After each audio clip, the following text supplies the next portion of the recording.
자, 우리가 지난 시간에 이제 URL 파라미터 부분을 가져와 가지고 쿼리 스트링 하는 방법을 이제 배웠습니다. 그죠?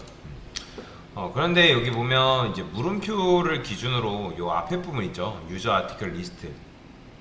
그러면 얘가 결국엔 명령어란 말이에요.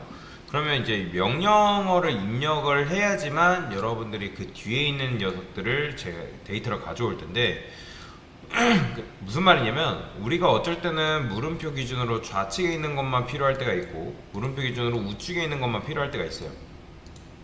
왜냐면 이게 일단 무슨 요청인지 알려면 우리가 조건문 타고 들어가자, if문 타고 들어가는데 어쩔 때는 물음표 우측에 있는 것들이 필요할 때도 있고 그래서 여기 보면 우리가 지난 시간에 이렇게 만들었었죠. 근데 저는 요거를 하나 더 만들 겁니다. 똑같은 걸 만드는 건 아니고요. 자, 얘는 이름을 뭐라고 지을 거냐면 you get pass. 지금 이제 유저 아티클 이런 걸 이제 URL 패스라 하거든요. get URL pass from URL. 그러니까 URL부터 URL 패스를 가져온다.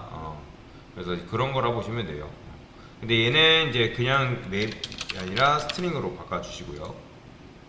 사실 얘는 어려울 거 없어요. 그냥 여러분들이 리터 이거 지난 시간에 우리가 스플릿해서 가져왔던 거 있죠? 그죠? 이렇게 해서 이제 스플릿해서 0번째, 1번째 이렇게 가져왔었잖아요. 1번째 여기 있죠? URL 비츠. 그럼 얘는 뭐예요? 이 녀석은 0번째겠죠? 그죠? 이게 다예요. 이게 끝이에요. 그냥 이렇게만 해주면 내가 그 URL 패스를 가져올 수가 있다. 자, 그러면 정말로 가져올 수 있는지 한번 볼까요? 여기서 얘네들은 URL 파라미터 부분을 가져오는 거고 그 다음에 스트링에서 자 util 스트링 URL 패스라 할게요. 자, 얘도 마찬가지예요. 똑같이 그냥 요거 그대로 복사해서 여기다가 그냥 주면 되는데 근데 이거는 get URL 패스 from URL 이용해서 그럼 URL을 이용해서 줘야겠죠. 그래서 SH에서 URL 패스를 주게 되면 실행했을 때 URL 패스 부분만 이런 식으로 가져올 수 있다라는 거죠. 참고로 이제 이렇게 만들어주면 돼요. 이렇게 해주면 되는데 만약에 이 녀석들이 한 개가 더 있어요. 더 필요해요. 그러면 어떻게 해주면 되는 거예요? 이렇게 하면 이제 변수가 이제 중복되기 때문에 그냥 이 변수 재활용을 이용해서 한 번 더 써줄 수가 있다라는 거죠. 이런 식으로.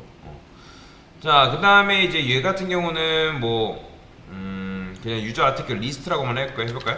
그럼 얘도 어떻게 돼야 되겠어요? 물음표가 없어도 실행하면 이렇게 나와야 된다는 거. 그죠? 이런 식으로 있어도 잘 나와야 되고요.